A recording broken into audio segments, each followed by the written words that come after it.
Hey, we're the leaf cutters, here to lend a hand for novice cigar smokers with tips so grand.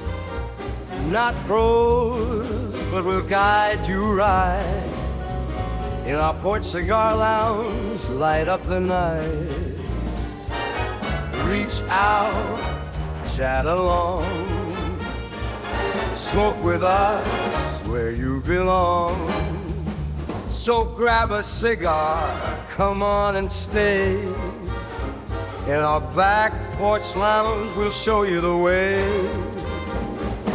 The leaf cutters, together we'll ignite. With tips and tricks, we'll light up your night. Hello, everybody, and welcome back to the Back Porch Lounge. We are the Leaf Cutters, and we are not professionals, but we're here to help. And today we have the co-founder of RoMa Craft Tobacco, and that's Skip Martin. Yay, Skip Martin. Okay, Skip Martin. Skip has decided to come onto the show today because he's tired of Andy badgering him with emails and texts saying, please come on our show. So finally, Andy was able to, put him into submission, and he was nice enough to hop on here. So thank you, Skip. You're welcome. I think it's because I promised we wouldn't talk shop. Promise what? I said I promised we wouldn't talk too much shop. Oh. I mean, unfortunately, you can't get away from talking about cigars. It was either this or help my wife pack. So. Oh yes, I choose this too. I would choose this as well. Absolutely, 100%. I got work to do. What can I do? Yeah. Let me use that next time. So we're going to introduce our cigars real quick. Going around the room, Andy, what are you smoking today? I don't know, Zach, what am I smoking today? Because we picked this up at the same event. You got a better memory for names than I do. That's a lie about the names thing, but I think, and Skip can pronounce it properly, is the quinquagenarian. Is that close? Quinquagenarian. Close. Okay. Close enough for Louisiana to speak. And I am smoking the Chillin' Moose because I cannot get anything RoMa Craft in Georgia. Now, let me take that back.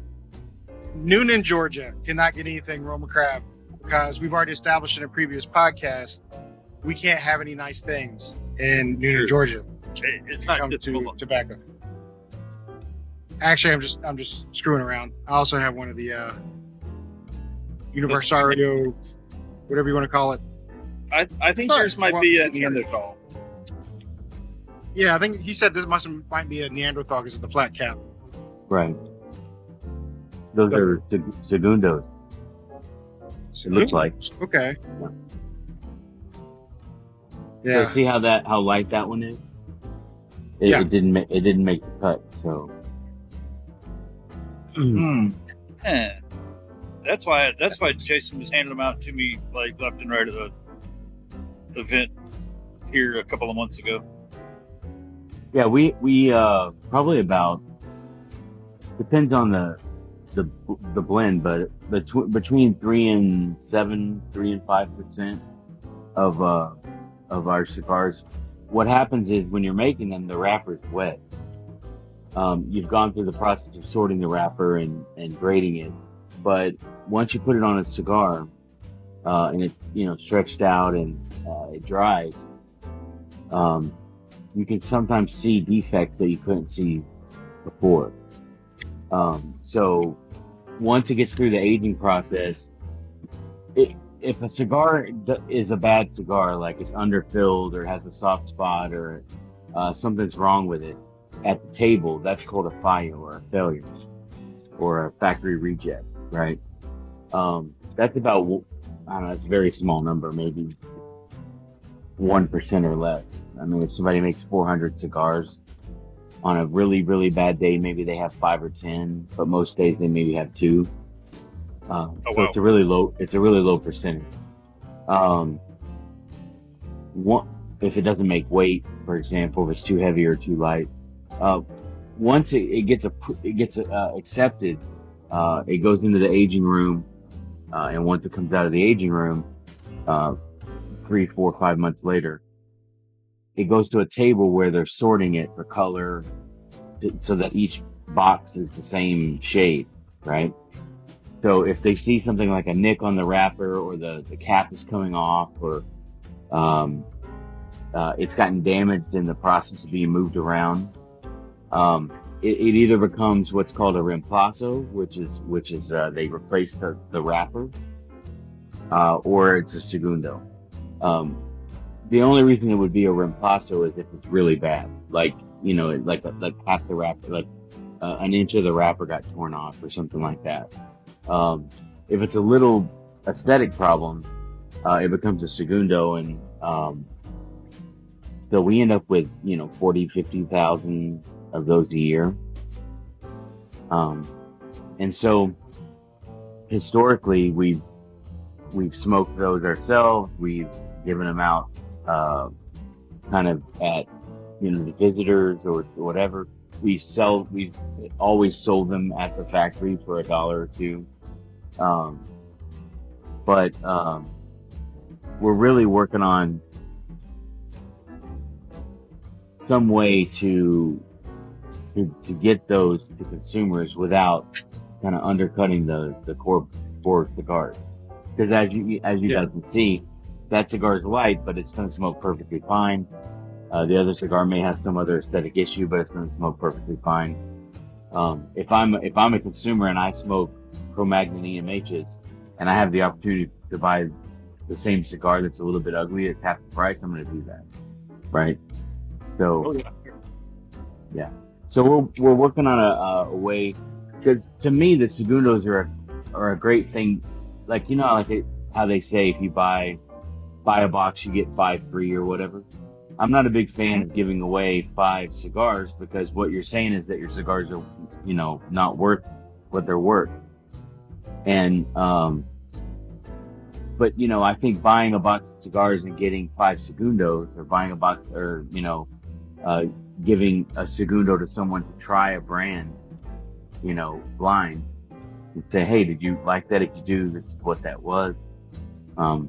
There's a lot of ways you can use the segundos that way. We're just working on how to do that. Cool. That's a great idea. But anyway, It gives you an opportunity to get rid of the extra stuff. Well, it is tasty as usual. well, we're pretty particular about what gets the label on it. Of course, every factory has their own standard, but to me, a cigar doesn't have to be pretty to be good. But it also should be consistent, right? I mean, you shouldn't have anything too light. It shouldn't have 2 colors. The cap shouldn't be a different color. There shouldn't be a patch on it. There shouldn't be, if you're paying $10, $8 to $12 cigar, you should be getting a premium cigar. Absolutely. Definitely. What are you smoking on there today? Hey, what are you smoking? Yep. I'm smoking an old, where's an old MK Ultra. Nice. Very nice. It's probably 7, 8 years old, maybe. It's one of my favorite, lighter cigars. Perfect cigar for before you get on a plane, right? Yeah. And then I have after this, I have a Padron Hermoso, which it's $19.50, which is unreal. Yeah, that's pricey. That I still pay that. Yeah. See that? See it. But I really like this cigar. Our new Mastranza was basically so that I buy less of these.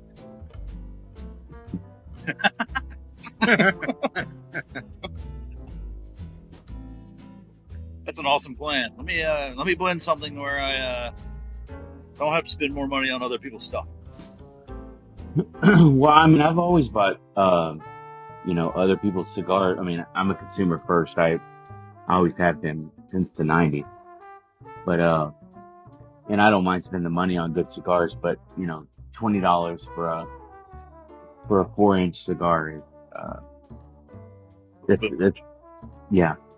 that's a lot for me. And, I have a little bit of money, but, that's also because I don't spend money on stupid things. So, Well, that's a good way to keep money. This is true. right. We're gonna keep money. So on that topic, a $20 cigar is pretty pricey these days. I mean, it's starting to get a little bit more normal. Things are starting to get more in the $16 to $20 range for premium cigars. What makes you take that leap of faith to actually try, a $20 cigar, a $23 cigar? What actually is your judgment on that? What influences you? Well, I mean, for me, if I see something I've never smoked before that looks interesting to me, I'm going to try it. But and I also believe if you're a guy who smokes, 1 or 2 cigars a week, maybe, there's really not that much of a difference between an $8 cigar and a $20 cigar. In terms of, it's like, renting a movie versus going to the movie. I mean, it's kind of the same thing. But if you smoke like I do, always have, 4, 5, 8 cigars a day, it starts to make a big difference. So, that's the challenge for me is, we make cigars for guys who smoke 4 or 5 cigars a day, and 3 cigars a day or 2 cigars a day. You want to make them, have the right body and strength for those kinds of guys, but you also want to, in flavor, but you also want to make sure that they're a good value.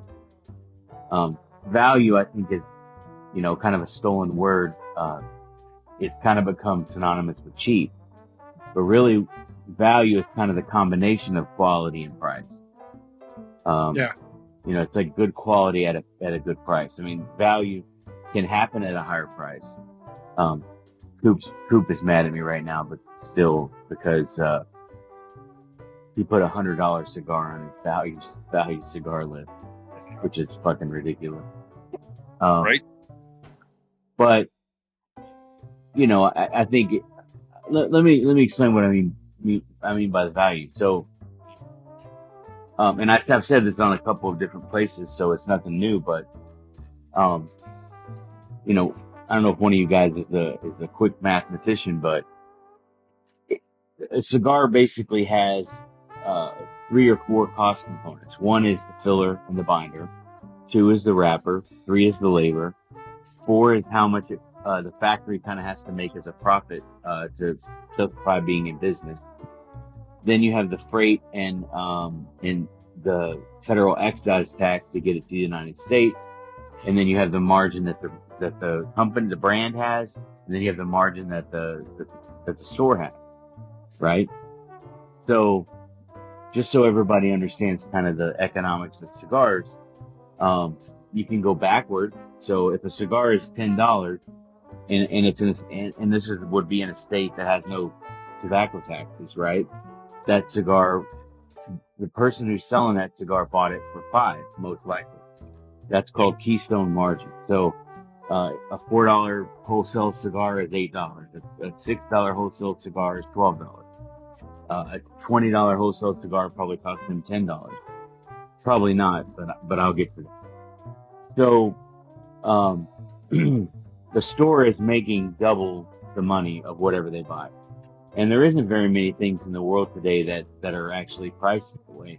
But the reality is, if you pop a store kind of anywhere, where they'll still allow you to smoke, and especially if that store can't sell other things like alcohol, like a bar. If you think about how many people in the United States smoke, within the distance of driving and hanging out at that store, or being able to buy cigars there and take them somewhere else, the fewer and fewer people smoke, the harder it is for a single store to generate enough revenue, to generate enough profit to make the whole thing make sense.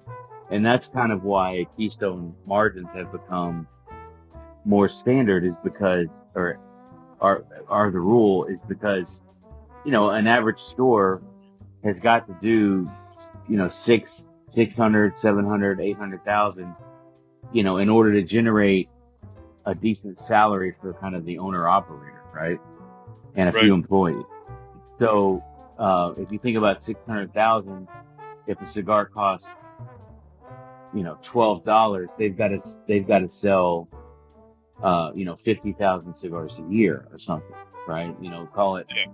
5,000 cigars a month, 1,200, 1,300 cigars a week, something like 200 cigars a day.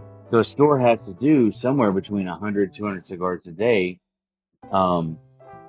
If you take the people who smoke very seldomly and the people who smoke kind of once a week or twice a month, and then you take the people who, you follow what I'm saying? So, Yeah. Absolutely, yeah.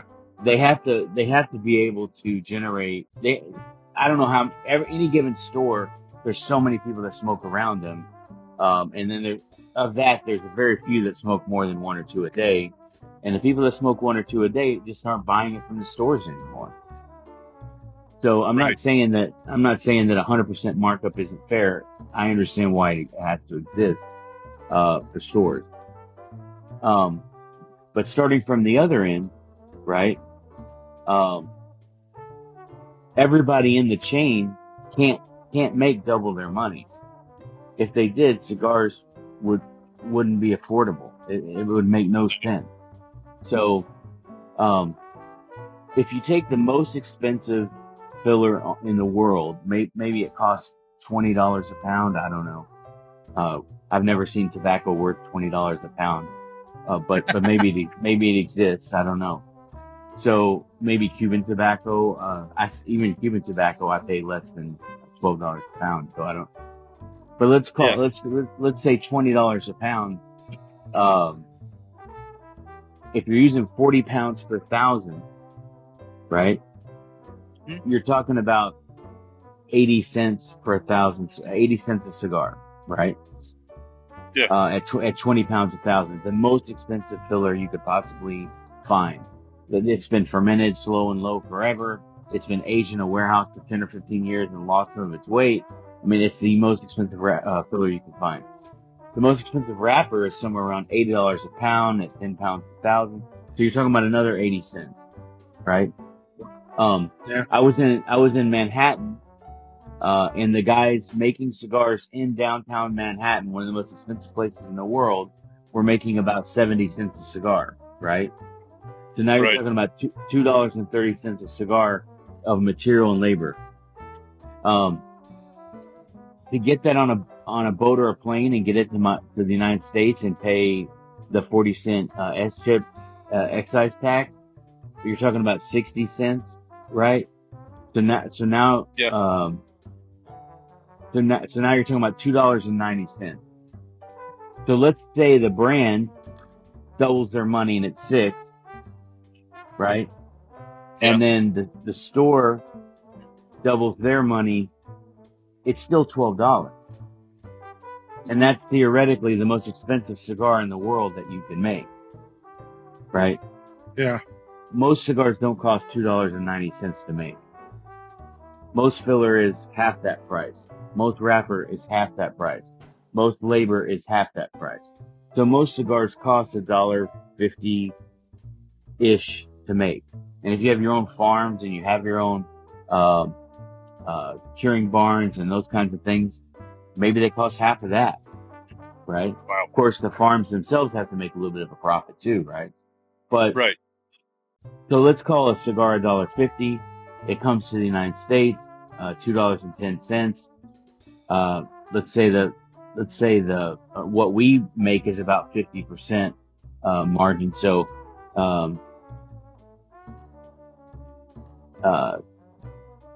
call it $1.05. So that's $3.15. So $6.30, $7.50, something like that is a fair price for a cigar, right? Now, Yeah. when you start advertising and you start having road salespeople that are staying in hotels and holding the hand of the retailer, and you start or paying them 15-20% to do that, right? Mm-hmm. Or and I could go on, or if there's a brand owner in the middle that isn't the actual importer, there's another layer of profit. Or if the brand owner doesn't own the factory, then there's another layer of profit, right? So that's how you end up getting cigars that really should be $7-8 that cost $11-12, Got it. right? So that King Guajanario we went and bought from Ernie in the Dominican. I had the boxes made in Nicaragua because I couldn't find the right kind of wood that I liked in Dominican. It cost me almost $15,000 just to get the boxes to Ernie. So the box is 3x more than it should be. I'm paying a profit to Ernesto Carrillo to make that cigar that I don't require of myself.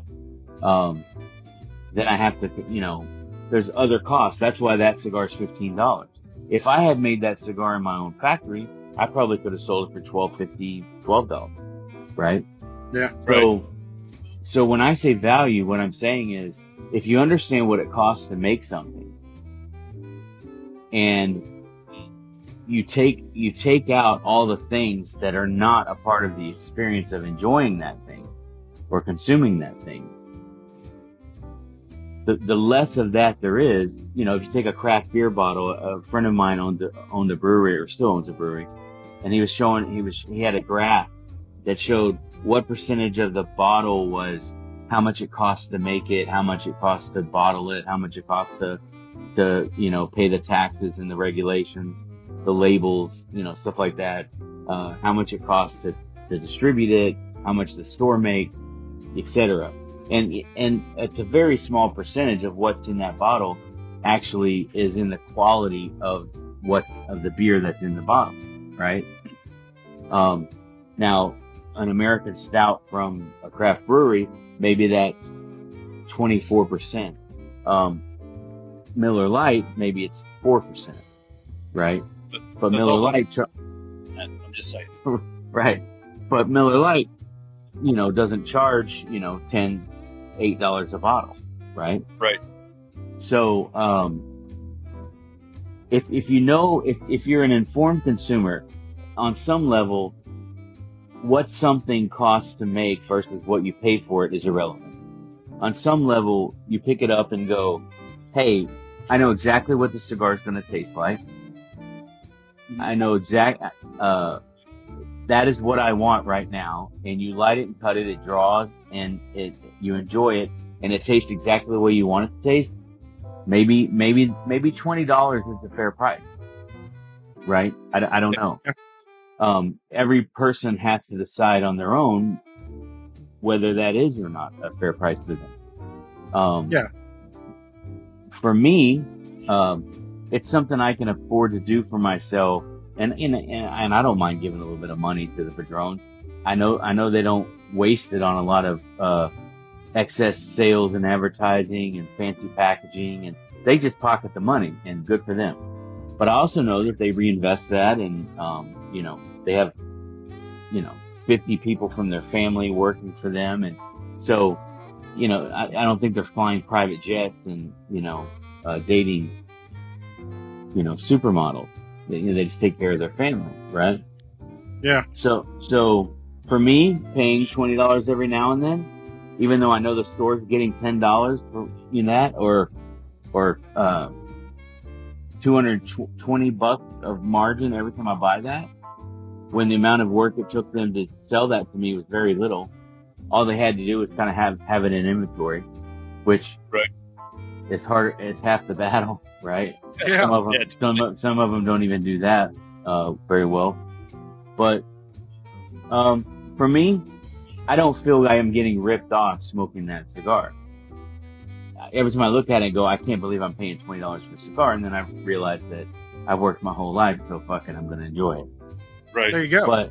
But at the same time, I smoked this cigar, and this cigar cost $13. Yeah. I don't know what it cost at the time. You could probably look it up, what an MK Ultra Corona cost. I would right. guess 11 or 12 bucks at the time when I bought this Yeah. 7 years ago. It's probably 20 now, but Oh, and I go, this is to me sometimes more enjoyable than that. So to me, it's a better value. And then I pick up one of our new Mastranzas, and it's $9, and I like it better than both of these combined, personally, and it's half the price, right? Right. Especially since it only cost me about $2 to smoke it. Right? Yeah. So it's a really good value. It's hard to beat. Yeah. Anyway, it's a long ass answer to that's what I'm smoking. No. No, that is like mind blowing information right there. I mean, I knew some of it, but you went into some detail that I had no even clue about. So thank you for that. My concern is more like something you haven't had before. Like, of course, if I walk into a shop that actually has Roma, now that I've had it, I know I like that taste. I like that cigar. Maybe I would kick up a little bit more to pay a little bit more for a higher end Roma just to try it, right? But when I'm trying something new, like the other day, I picked up a Placencia. I think it's Placencia, right? Placencia, yeah. Thank you. I paid $23 for it. First one I ever had, and I was just kind of like, meh. Well, I would say that cigar is very much like this Padron. It's a great family. They own everything from the field all the way to the distribution company. They're great people.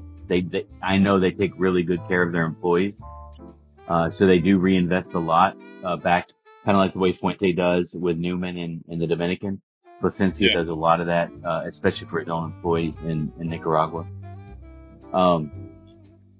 Again, how much does it cost to go to the movie and watch a movie for 2 hours and get a bag of popcorn, right? True. So $23 for 2.5, 3 hours of kind of relaxation on a Sunday afternoon, if you do it once a month, it's almost a negligible expense, right? Yeah. But if you smoke, daily, it's hard to justify spending that kind of money on something you just, especially like when I smoke, sometimes I'm smoking while I'm working, I'm not paying attention. Sometimes I'm not sitting there contemplating, the complexities of the world and enjoying my $23 cigar. I do it because from the time I wake up to the time I go to bed, I smoke. So, it's hard to justify, $160 a day cigar habit, right? Yeah. I mean, absolutely. I've done the math, and I kind of looked at, like, starting in the mid '90s, if I had taken every one of those dollars and put it into like the Dow Jones Industrial Average over the last 26 or 30 years, right? 30 years. Yeah, I would have, millions of dollars more. Yeah. Right. But, cigars are kind of at the center of my life. I mean, they're, yeah, absolutely. kind of the way cars were at the center of, Richard Shelby's life, or, Right. Golf is at the center of Tiger Woods' life, right? Cigars are kind of what's defined my life, kind of right there with career and kids and relationships. Cigars are, one of those things for me. And I make a living at it now too. So, my life would be a lot different if I had never smoked cigars. When did you start smoking cigars, Skip? Was it pre-Navy And I would have found something else to waste money on, I'm sure. Right. Yeah.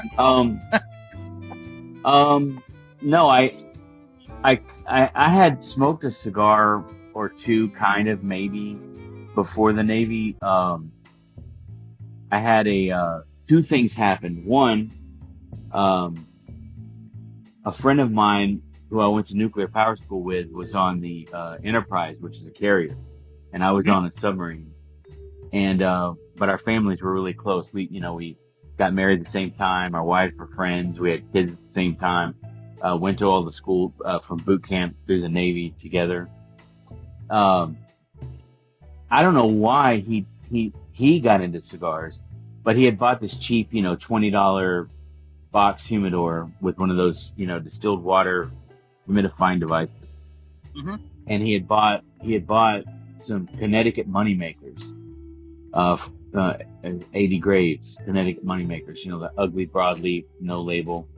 Yeah. And he had them in this box, and he was going out to sea for 6 months. And he said, "Hey, you think you could take care of these while I'm gone? You just got to open it every month or so, and fill up this thing with distilled water." Well, by the time he got back, all the cigars were gone. I had started smoking them, and I had to go to the local mall and find replacements. And because they had no label, it was, I thought it was going to be tough. But the guy at the mall is like, "Oh, I know exactly what this is," and they're really cheap. They're like a dollar a piece or something, or 80 cents a piece or something like that. And I'm like, wow, I thought I was going to really be in trouble for smoking all these cigars. So I filled it back up. Yeah. Tell me that was a tinder box you went to. No, it was a place called Emerson's, military, in the Military Circle Mall. So I think a bundle of 50, I think it was a bundle. I think it was like a bundle of 50 or a bundle of 100 maybe. I think it was a bundle of 50. Was like, $40 or something like that. So wow. I filled it back up, and then I emptied again, and then I filled it back up, and I emptied it again. So then by the time he came back, I had probably smoked through, 3 or 4 bundles of those things. I had a hammock in my backyard, and but anyway, I would smoke them to and from work. And there was an officer on my boat who was a cigar smoker, and he saw me one day kind of like smoking on the pier, or coming in or going home or something. He goes, "Oh yeah, I didn't know you smoked cigars." I'm like, "Oh yeah, I'm like a pro now." He's like, "What do you smoke?" I'm like, Connecticut moneymakers. He's like, "What's that?" He's like, "Cuban." I'm like, "No, I don't think it's Cuban." And I gave him one, and he almost got sick because it was so strong. And he goes, "That's a horrible cigar." He goes, next time we go out, you could be the phone talker and we'll smoke a cigar on the sail.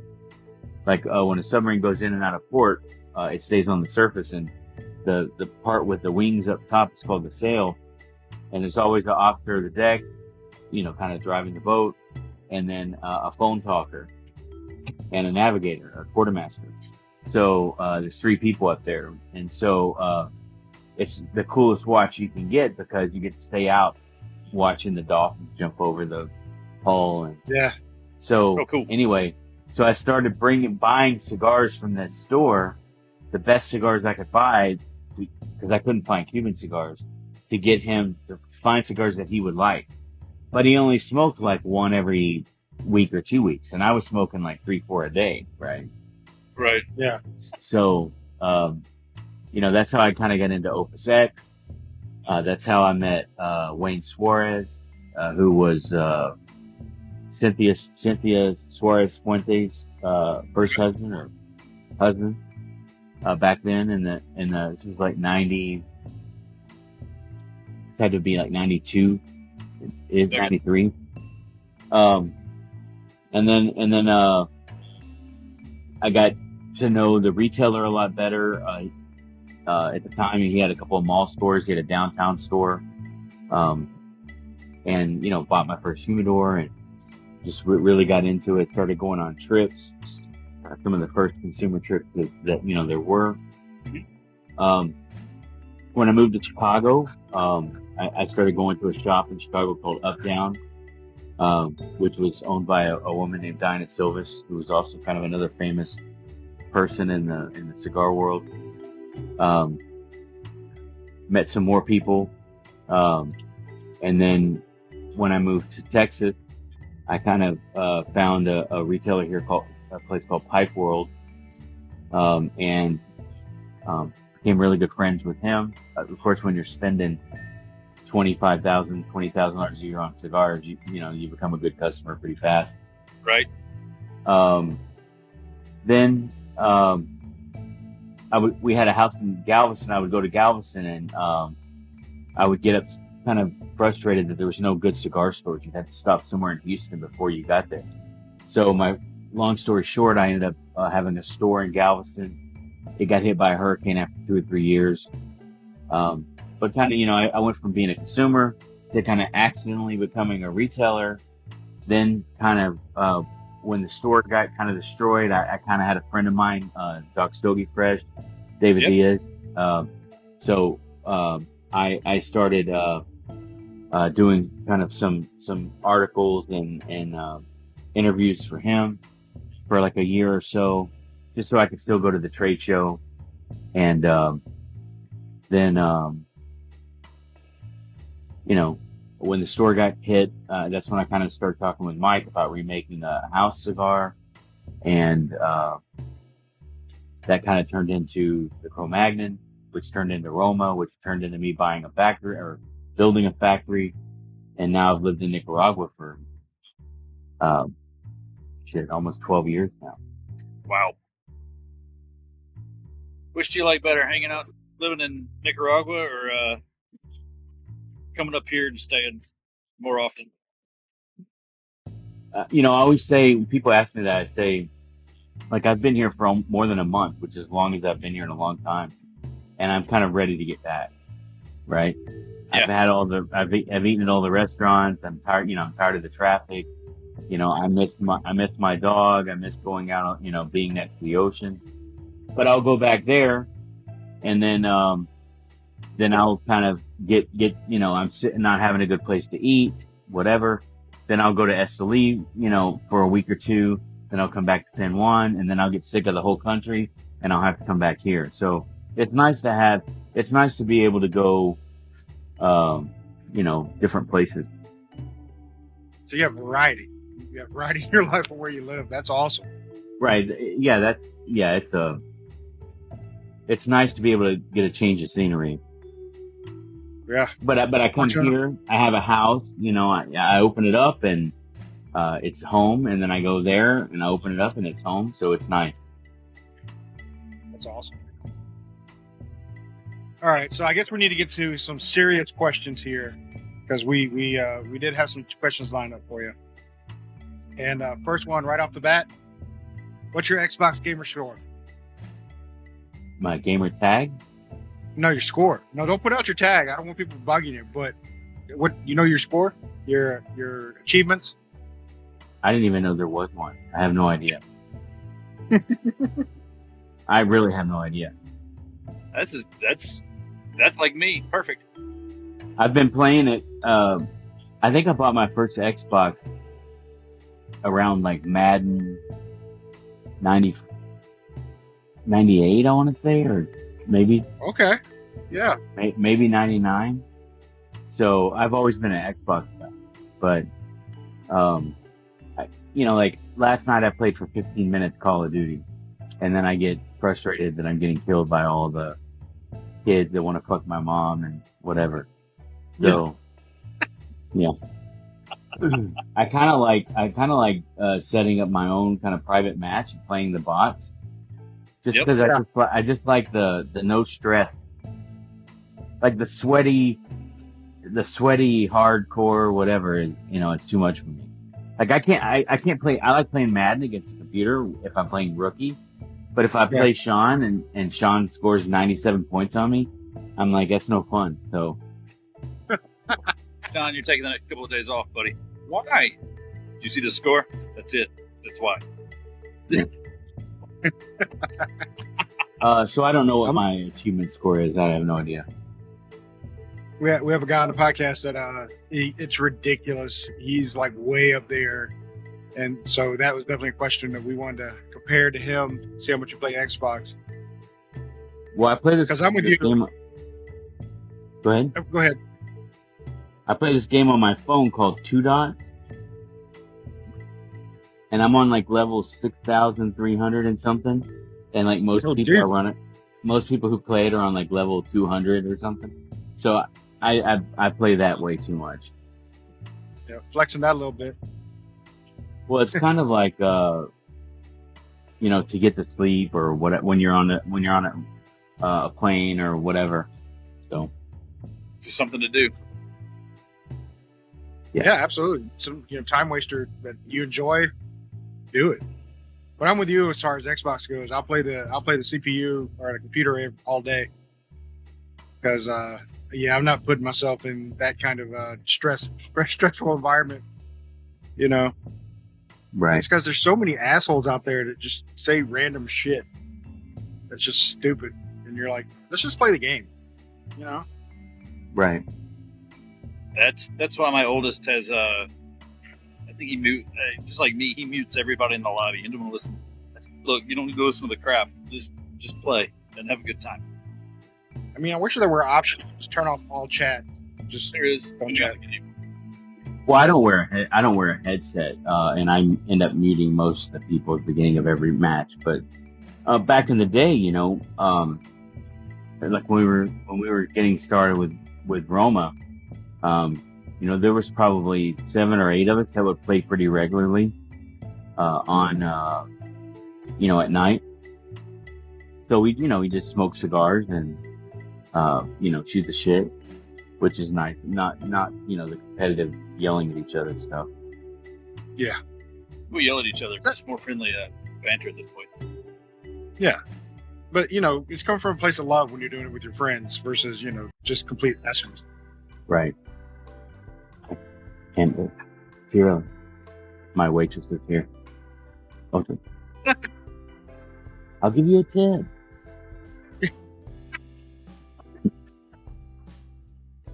I mean, at least you're nice enough to give a tip. I don't give a tip to my kid. I'm like, no, that's part of living here, kid. Well, the tip's going to be sleep better and better. I'm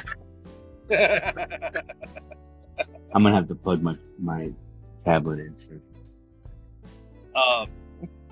So why do you not have RoMa? Like, how many shops are in your area, Gibbs? I have 3. I have 3 shops in my area, and none of them carry RoMa. I don't know why. The closest one I can get, I finally used your finder to get it, and I think it was Boss Cigars out in Covington, which is like almost an hour away from me. So anywhere.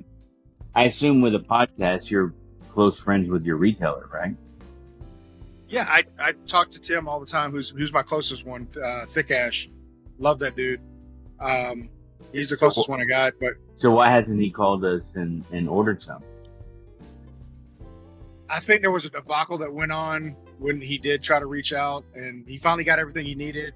I don't know what the holdup is now, because I know he has the product.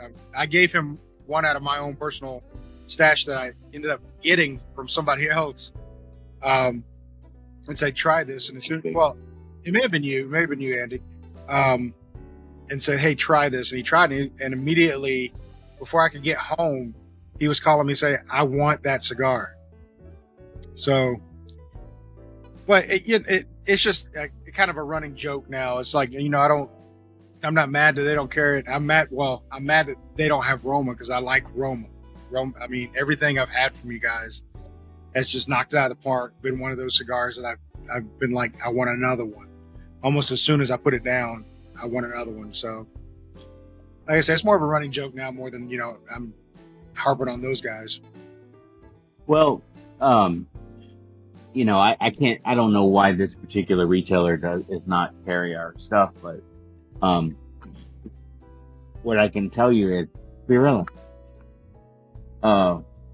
what I can tell you is that because we don't have sales reps, because we don't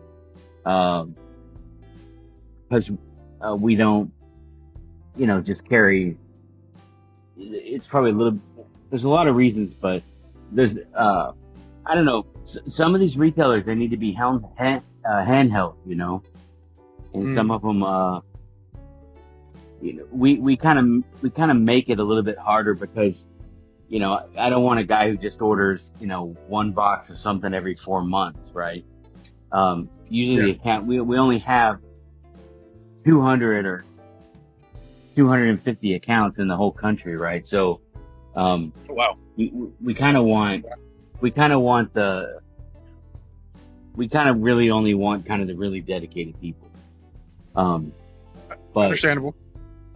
you know, we don't do terms. We don't give people credit. We just take credit cards. We don't do checks or COD. We don't have a sales rep. We don't discount.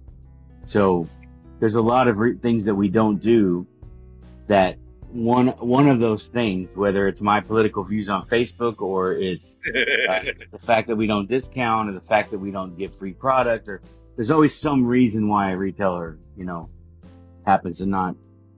So, but the thing is, if it's a cigar that you want and he doesn't carry it, you're either going to smoke something else, which happens, Yep. but maybe you never really get that dedicated to smoking cigars because they don't really have what you like, or you're going to buy it somewhere else, right?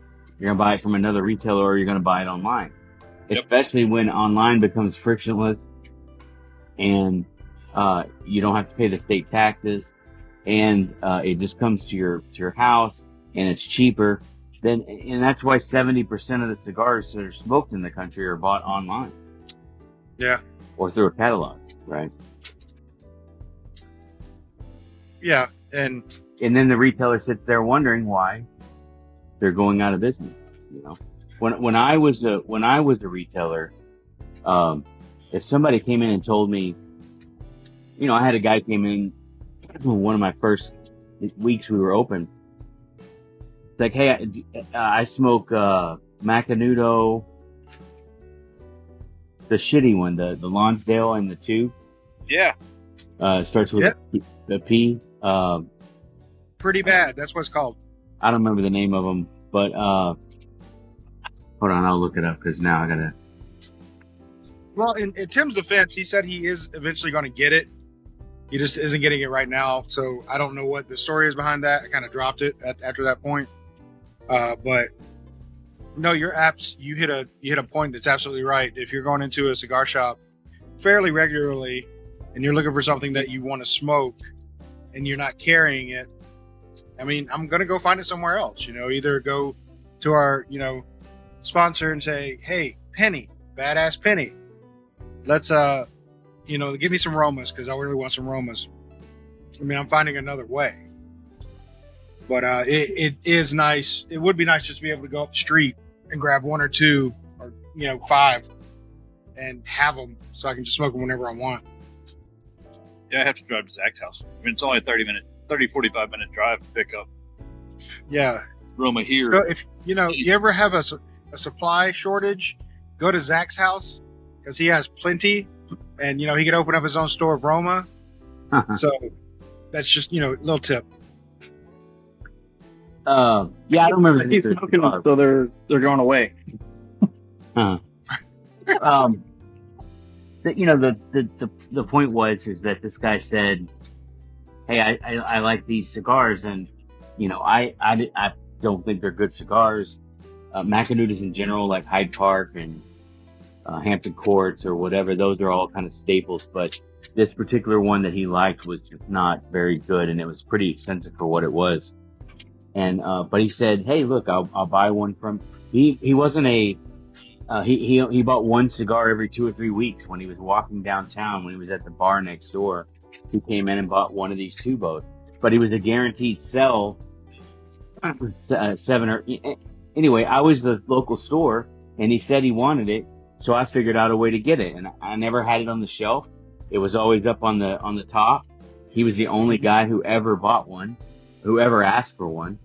But when he came in, I knew exactly what he wanted. We went in there and got that tubo for him, gave him one. You know, it was whatever it was. I made a couple of bucks on it.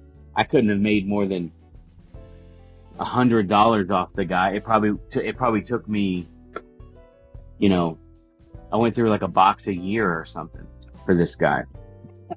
But I was his local shop and that's what he wanted. So that's what I carried. Right. I think there's retailers, like if I walked into a store and I said, hey, I just moved into town. I smoke $20-something thousand worth of cigars a year, but these are the brands that I demand, that I smoke. La Flor Dominicana, RoMa Craft, whatever. He's like, well, we don't carry that. Like, did you not hear what I just said? I'm gonna buy an arm and a leg worth of cigars. Yeah. It's like the retailer that when you walk in the door and the little bell rings and they're annoyed they got to get up from their chair, to actually do something. It's like, oh, leave the money by the counter, and then they wonder why they're going out of business. Yeah. I've been to that cigar shop. It's down the street from Gibbs. There's a lot of those cigar shops.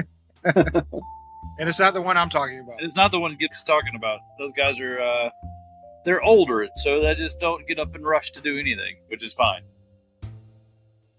But then I now live 600 miles away, so it's not a big deal.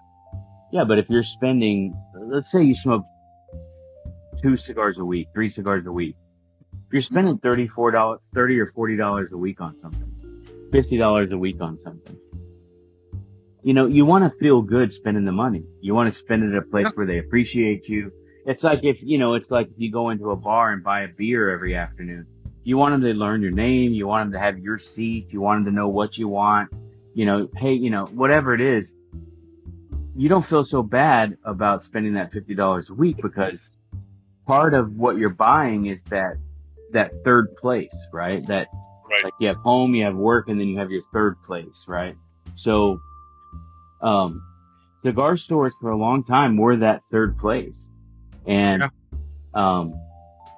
between, Trumpers fighting with, I miss the days when people would just sit around and talk shit about Hillary Clinton and we could all agree on it, All right. Well, we're all now marked. Just saying.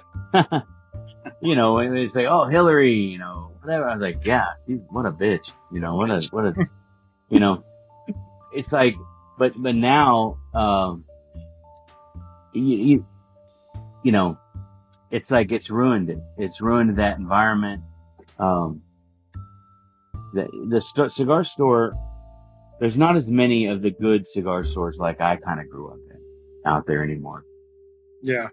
And when I had a shop, it was one of those good places, Yeah. People say, bigger. And I think it has the word headquarters written across the top of it. Right. I mean, they say, like you're not supposed to talk about religion or sex or whatever, politics, but men in a community would hang out at cigar stores, barber shops, church, whatever. And they would talk about those things. And that's how they would form their civic mindset. You didn't have to agree, right? Like, hey, I'm going to vote for the new $1 billion bond for the school district because I feel like they need to upgrade their facilities. They need to, fix the air conditioning. They need to do all the things, and then the other guy's like, well, taxes, theft, I want charter schools, whatever. Say, right. Okay, well, I think one way, you think another way. Let's, what are you smoking? But you'd sit there and you'd say, well, listen, man, I grew up poor and school was the only safe place for me. And if it wasn't for public school, I would have been an illiterate dumbass. Right. And so, well, schools aren't like that anymore. It's like, yeah, they are. If, my parents didn't help me at all, but I found that teacher that inspired me or that coach that, taught me how to be responsible or whatever. And that all came from public school. And I can tell you, living in Nicaragua, you say what you want about American public schools. I'm sure there's a lot of opportunity for them to improve. But I also know what Nicaragua public schools look like, Yeah. And it's night and day. I mean, kids come out of Nicaragua public schools illiterate, right? Wow. I'm sure, the point is, I honestly don't know if schools are like that anymore or not, but I know for a lot of kids, it's the safest place for them. And I know it's the only place where they learn how to be a decent citizen. Even if they're not learning calculus, or whatever. When I read stuff people say on Facebook, it's clear there is an education problem in the United States, but, maybe just some people are stupid. So, but my point is, you could talk to some guys like we're talking now and say, here's my perspective on welfare. Here's my perspective on free lunches in schools. Here's my perspective on, Social Security death benefits, or on, all the things that got me through, to the point where I could join the military.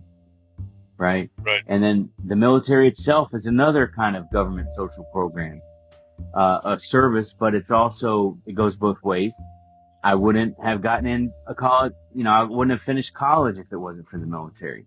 I wouldn't have started a company if it wasn't for the things the military taught me. I wouldn't have the life I have if it wasn't for the government in my life. Now, also, there's a lot of shit the government does that I don't like.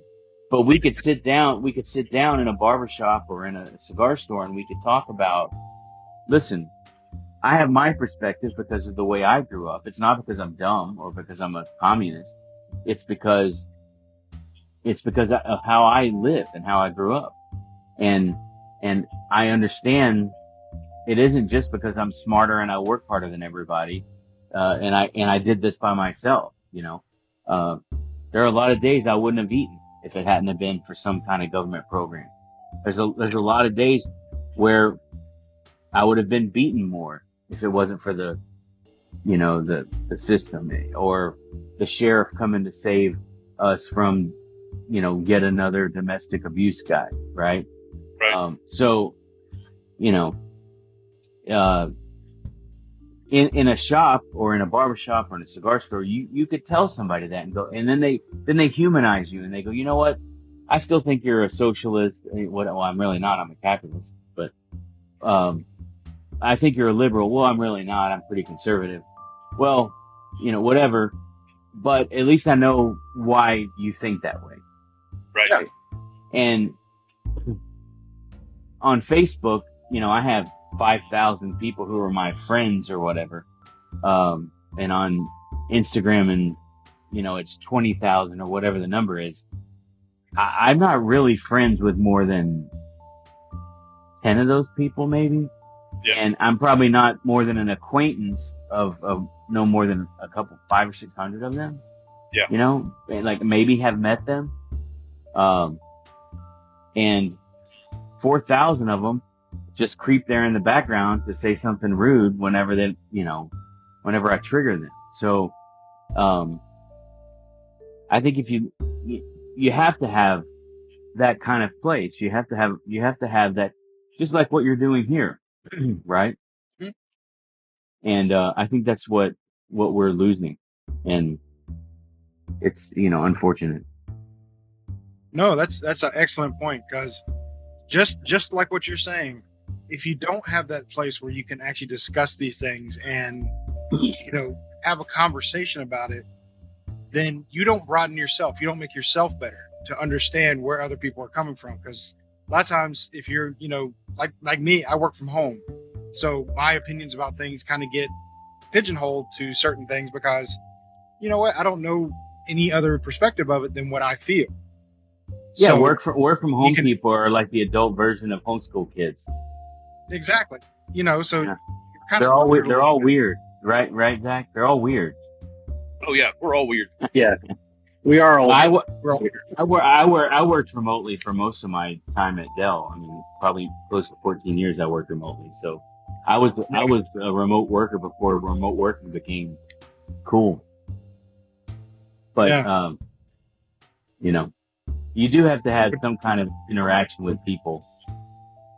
Yeah.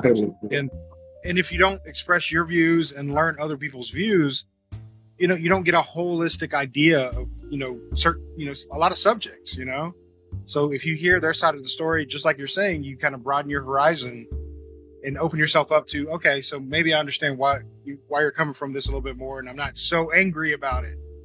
Right. And like I'm not so, my opinion is the best or whatever. You don't get into that mindset. You have other people to bounce things off of. You have other things, But yeah, you're Yeah, right. you start to realize that there are good people.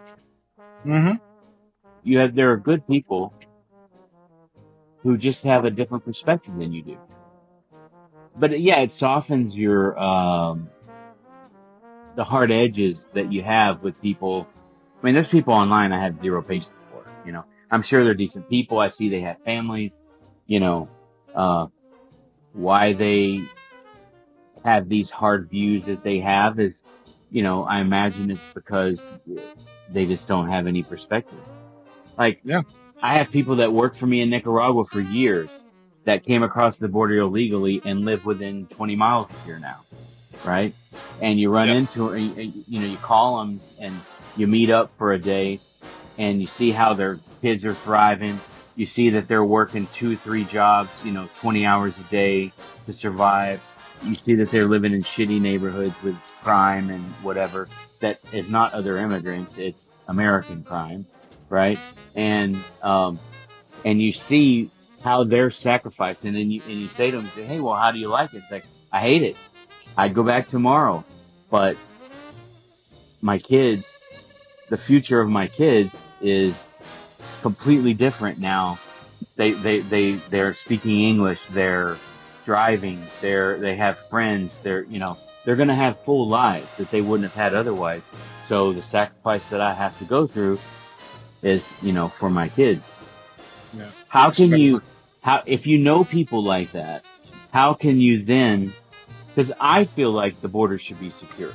I also feel like there should be a fairly easy, open immigration system. And once someone immigrates, they become American, right?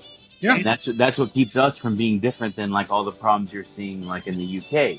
Because you can immigrate to the UK, but you will never be a UK citizen, right? Right. You may even become a citizen, but you will never be English, right? You come to America, you can become an American, right? Like, Ronald Reagan said it years ago. It's like, it's the difference. It's like, you can go to Germany and you can live in Germany your whole life and you can have German kids. You and your kids will never be German, right? But if you come here and you dedicate yourself to the same kind of values that we have as Americans, and I mean the broader values of democracy and hard work and work ethic and, those kinds of things, then you can be as American as somebody who's 5 generations been here, Yeah. Mm-hmm. My grandparents came to America. So I'm, second generation American. And think about that. That's not that long ago. That's in the early 1900s. So when you have that kind of perspective, you don't say stupid shit like, well, they came here the right way. No, they didn't. They got on a boat, fleeing bullshit, just like these people do, and they landed at El Salvador, and they said, "Are you a communist? Do you have, syphilis or tuberculosis in TB? No. Okay, we got a job for you. We need you. And by the way, vote for Tammany or whatever. Vote for Nice. Vote for Boss Tweed. Right. So, but most of these people are too stupid and too close-minded or whatever. They need people like me sitting in a cigar lounge with them explaining shit. So at least they are not hateful. At least they're not ignorant. They don't have to agree with me. But it's hard to do that, in social media. So it's just like your point about picking up the $20 cigar. It's hard to commit to buying a $20 cigar online, or a cigar you've never smoked before online and to try, right? Yeah. But when you're in a store and your tobacconist says, "Hey, look, man, I know what you like, and you're gonna like this one," and then it's a lot easier, right? Yeah, absolutely. So if the cigar store, kind of disappears because retailers don't do their job, or because brands kind of sell out to the online guys or whatever happens in the ecosystem. If retailers suffer, then I think cigar smoking suffers. The culture suffers, and really culture is the biggest part of it for me. Don't think I'm going to let you slip by with, quoting Gangs of New York, because I did catch that, and I really liked it. And I think, if you compare the immigration system to that, it makes a lot more sense. Yeah. Well, I wasn't quoting Gangs of New York. I was quoting world history that I learned in the 9th grade, Teapot Dome scandal. But yeah, it was also in a movie. Well, yeah, I mean, because you said Tammany, and I'm like, oh, that was it. That was Gangs of New York. It's like right my there. daughter when she sees the Tolkien, the Lord of the Rings books, and she says to me, "They made books out of that movie?" And I'm like, "Yeah." Wow. Yeah. Yeah. Yeah. She's old enough to read those, Skip. No, I'm talking about my 30-year-old daughter.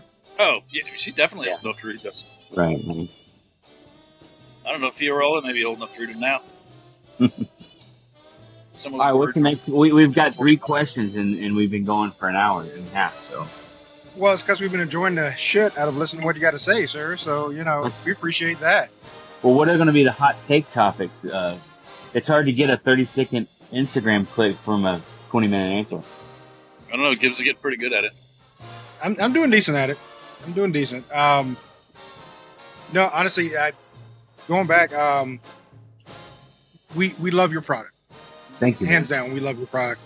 And we appreciate the hell out of both you and Mike coming on and talking about it. I mean, it's one of those products we definitely want to get more out there for you. For lack of a better way, when we were talking to Terrence the other day from Aganorsa, we want to be a RoMa Alkalite. Yeah. We want to preach the RoMa word, A weasel. Yes. Yeah, we could be a weasel. Okay. So, here's the thing, man. There's no magic tobacco. I say this is another thing I say all the time. A friend of mine, Carlos, says there's no tobacco from Mars. We all use the same tobacco. It's like if you go to a restaurant, most of these restaurants, they buy their ingredients from Cisco or whatever. There's nobody who has, a special magic source of tobacco that makes your cigars better. It just doesn't exist.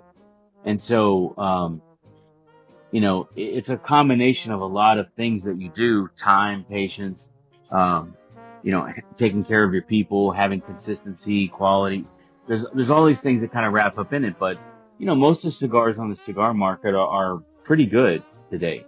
You walk into a humidor, even a poorly a poorly crew rated humidor at a half-ass retailer, most of the cigars in there are going to be pretty decent. I think it kind of boils down to personal preference, right? Yeah. But for me, what I make cigars that I like, and to fill holes of, kind of. Sometimes I want something a little bit milder. Sometimes I want something really strong. I blended the Neanderthal. I don't smoke a lot of those because that is a closer,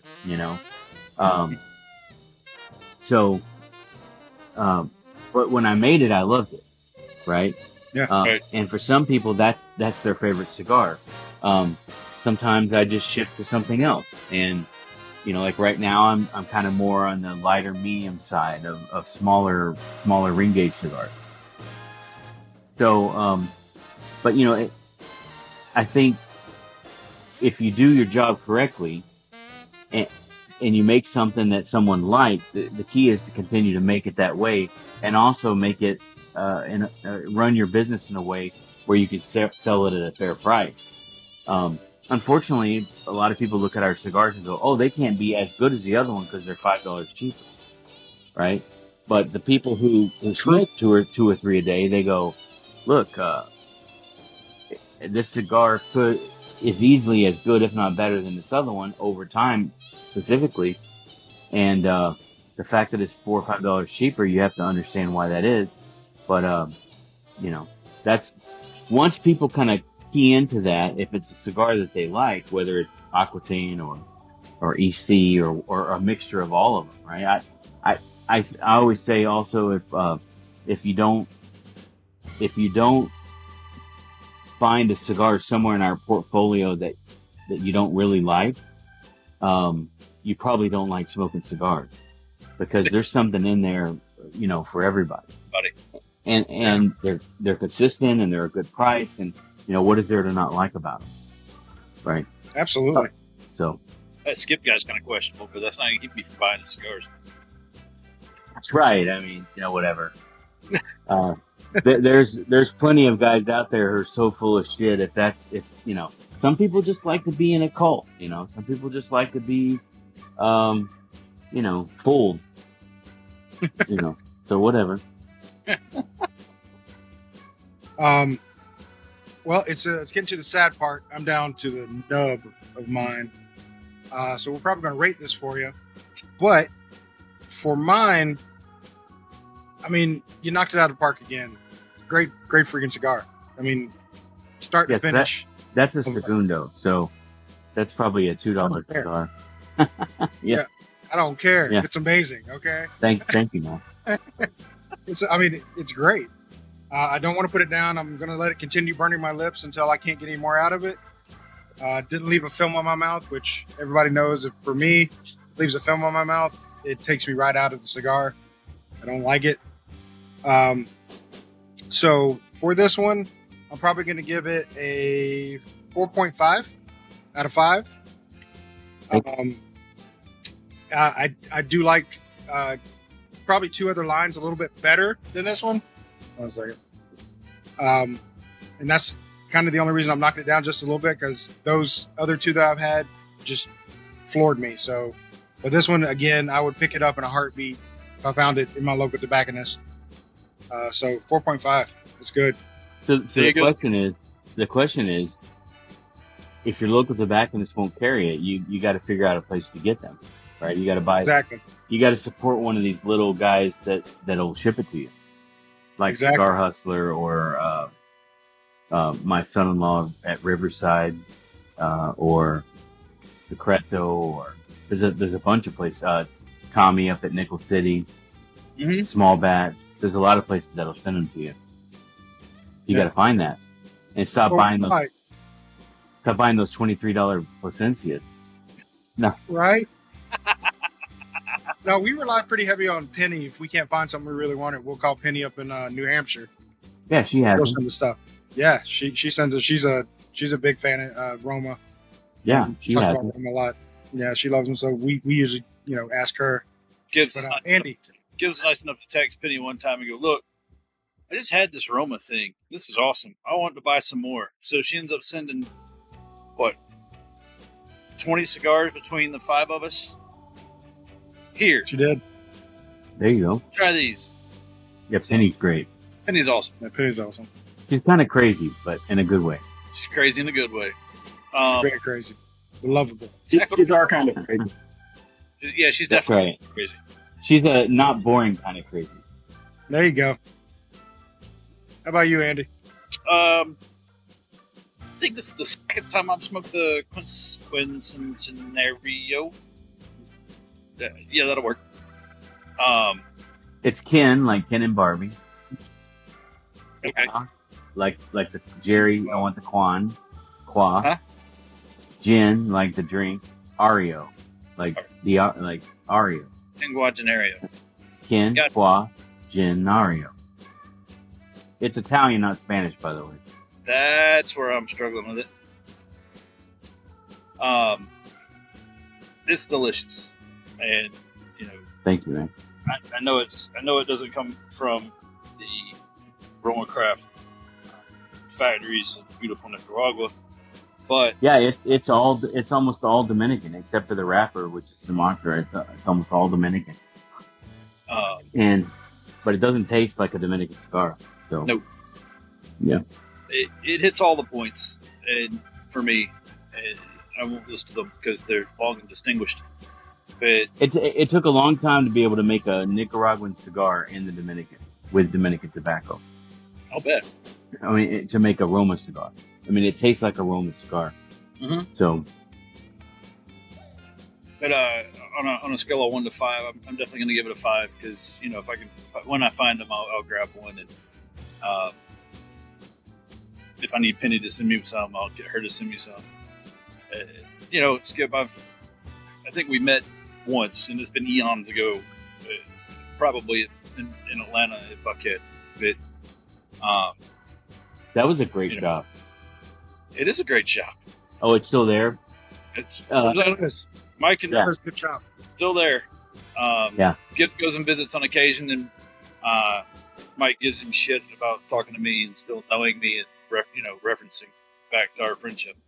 So He doesn't even smoke cigars anymore, does he? nope. Yeah, it was a whole different place 10 years ago. Oh, it was. It was. He was. It was. Oh yeah. Yeah. And his Asian partner, Borum.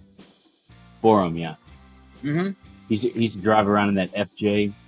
Oh yeah, the mobile cigar Yeah. lounge. Yeah. Yeah, Mike's a good guy, but he was not on a healthy path. So it's good that he found that, I guess. he had a scare and got that taken care of. And the last I saw him, he had lost a bunch of weight, looked good for being an old crotchety man with a Right. cigar shop and not smoking cigars, still talking shit. So, but yeah, for me, this is a 5. And most of the aromas I think I've had have been 4.5s to 5s because they hit right. Their price point is, you do a great job of keeping the price where I can't afford to smoke 2 or 3 of them a day if that was my goal. Right. And I usually buy them like I want to smoke 3 or 4 of them at a day. It's 100 fucking degrees out here. I'm not smoking 4 or 5 cigars on the patio. Yeah, it's actually about 100 here also, but probably not as humid as where you are. Well, I'm in Louisiana, and the water table's 3 inches below the ground, and there's a pond behind my house. So Right. Zach's down the street, so I know it's just as hot for him. But I'll stop running my mouth and let Zach talk. Well, this is also my second Ken Jin area, There you go. and I love the first one, and this one was just as good, and definitely tastes like a RoMa. It's got all the complexity that I would want out of it, and as I'm getting towards the end of it, it has, I want there to be more of it, but I'm glad I can enjoy it the size that it was made. And so I tend to rate RoMa pretty highly also, and I kind of echo a little bit of what Andy's saying about the cigar. It's just solid and tastes great start to finish, and I'm also going to give it a 5 out of 5 leaves. Even though probably my favorite RoMa right now is the Intemperance EC, which is very different from this, I think. But it's a great cigar, and I know it's like a limited release, but if it ever shows up again, or I can get one at an event or something, like I got this one, then I definitely will. Really, really good cigar. Thank you. Awesome. So, with that, I would give mine a 5 also. I think it's an Oct 9 or an Oct something Ultra. Came in a flat box, like 20 cigars. Mm-hmm. I found them, and then I of course I started calling every cigar store in the country I could find that may have them, so I could accumulate them. I don't know if they made them more than one time, but they're really, really good. that's awesome. So, on that note, Skip, is there anything you want to, put out there? Say we're gonna give you the floor, so you can, say what you want to say. Or if you don't want to say anything, that's cool too. Do you all have Fresh. anything new coming out that we haven't tried yet? Yeah, Maybe you can talk about. yeah. So this year we launched the Pennsylvania broadleaf, the Cro-Magnon. We replaced the original Cro-Magnon. That's been going really well. Volstead, we launched last year, is still pretty new for us. That's one that I smoke a lot every day. But we have a new source of. We started buying from a new kind of. It's an old source, but we started buying directly. Now that we have our own pre-industry, we do our own fermentation and everything. So instead of buying kind of finished tobacco, we went to the source, our friends in Mexico, but the process we have, we end up with some lighter colored San Andres, and so I've been working on a blend for years, kind of a lighter San Andres blend. Like I said, I smoke a lot of these Padrones. I'm not trying to say I tried to blend a Padron, but I really like this kind of medium, it's not real easy to make a kind of a more moderate cigar with Nicaraguan tobacco. So I've been working on this for a long time, especially now that we control our own pre-industry. We could do more that we couldn't do before. And so we launched it as we have this new project called Craft Maquette. I don't know if you guys know what a maquette is like. When an architect is designing a building, they'll make like a little scale model. Or if a sculptor is doing a really big piece, they'll make a small piece to kind of just make sure everything works out and how it's going to look. And like an architect is looking at light and space and stuff like material. And so now that we have our pre-industry, we've had it for about 2 years. We pick up tobaccos we wouldn't otherwise buy. We try different ways of fermenting. We do all these things. So we end up with these little pockets of tobacco that, are kind of just sitting there. So sometimes when we start trying to figure out what we could do with those tobaccos, we make, test blends or whatever. Sometimes they're really good. And so what you try to do is do them on scale. So you try to do 500 or 600 of them in order to determine how the yields are going to work, what the bunching method should be, what sizes it works in, how they age, things like that. And then you end up with, 500 or 1,500 of this cigar or 2,000 of this cigar. So it's not really enough to do anything with. So we started this Craft Maquette. Instead of doing an annual craft every year, we try to do 3 or 4 of these a year. They're little, craft bundles. And so this particular one is one that we did over a year ago that I've been smoking so much that we decided to make it our next core blend. That comes out in October. The Maquette is out right now. There's probably 15 or 20 stores in the country that have it. This weekend, for example, Tommy at Nickel City, 75-year anniversary, he's going to have some. La Cultura may still have some left. Maybe Cigar Den may have some left, but more retailers are going to be getting them this month. And then the core line comes out in October. So it's packaged kind of the same way Wanderlust is packaged, which is 2 20-count bundles and a 40-count box. Yep. And it's only available in the U.S.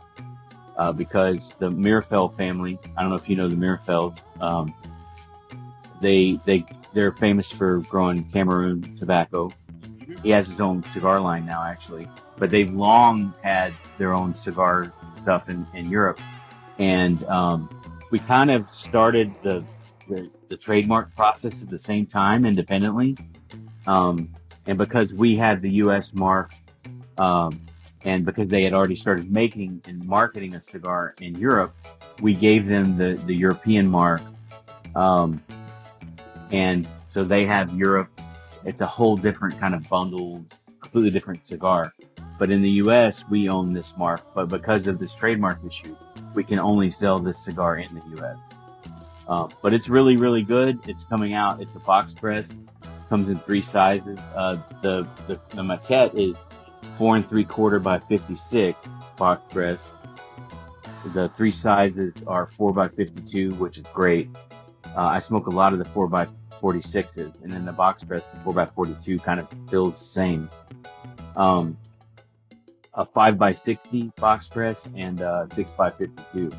So that's coming out in October. We've only done 6-7 brands our whole 15-year career, so it's not that often that we come out with a new brand, much less 2 in 1 year. So that's a big thing for us.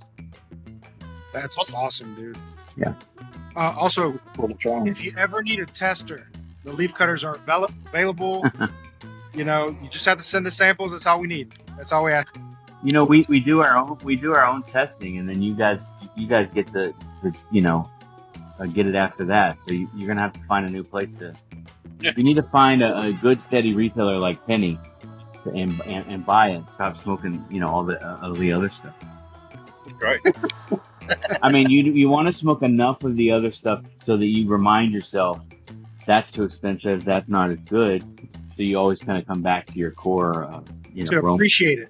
To appreciate it even more. Yeah, I totally get that.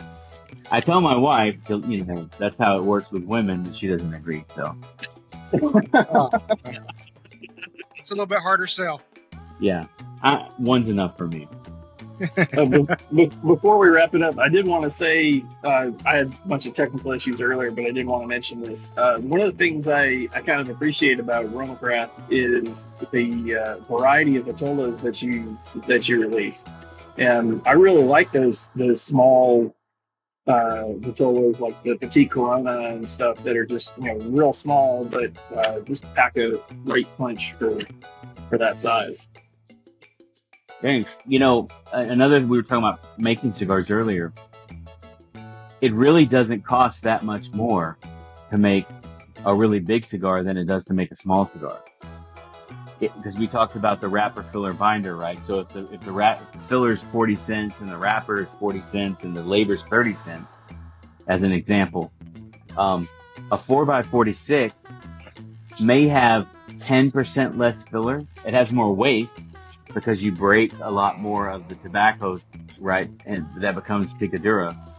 And maybe you can use smaller wrappers, right?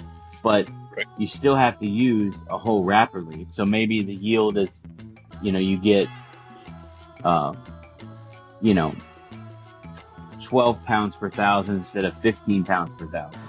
So maybe you're saving 10 or 15% there. But on average, it still has, if an average cigar has 40, 40, 30, 4x46 is 30, 30, 30, right? And a 6x60 is 45, 40, 30, right? So, you're talking about 20, 30 cents different in terms of how much it costs to make it. So some people look at it like a big gulp, where I got to get the 64 ounce 6x60 to make it a good value, right? Which I don't understand that mentality. Our cigars are so dense, a 4.5x60 smokes a lot longer than most 6x60. Right. But the point being, an $8 4x46, some people look at it and go, well, that's really expensive for a little bitty cigar. And then they'll pay, $12 for the same blend in a 6x60. But especially if you're smoking, in a car ride to work or a car ride home, or, you're out in 100-degree heat and you only have, you only want to spend 30, 40, long enough to drink a big thing of iced tea. A 4x46 for me is become kind of the size I smoke the most. 4.5. Anything over 5 inches is really too much for me anymore. Anything over, 52 is usually too much for me anymore. But it's funny when the older you get, the smaller and more mild the cigars get.